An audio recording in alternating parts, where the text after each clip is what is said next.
Детская инфекционная больница в Якутске переполнена из-за роста заболеваемости гриппом и ОРВИ. По данным пресс-службы Министерства здравоохранения, заболеваемость гриппом и ОРВИ превышает эпидемический порог в 2 раза. В основном преобладают вирусы негриппозной этиологии. Также лабораторными исследованиями выявлены вирусы гриппа А. Вспышки заболеваемости гриппом А не наблюдается. Из числа заболевших 82% приходится на детей до 14 лет, отмечает в Минздраве.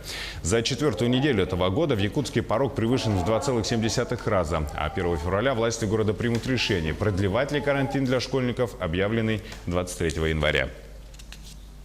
На сегодняшний день наше отделение, воздушно-капельное отделение, работает в усиленном режиме в связи с подъемом заболеваний ОРВИ и гриппом среди детей и увеличением детей, которые нуждаются в госпитализации, нуждаются в круглосуточном мониторинге.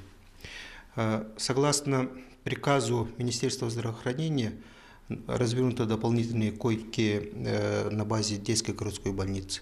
То есть до 50 коек они могут детей взять на долечивание от нашей больницы. К 74 койкам мы внутри больницы тоже дополнительно развернули 12 коек.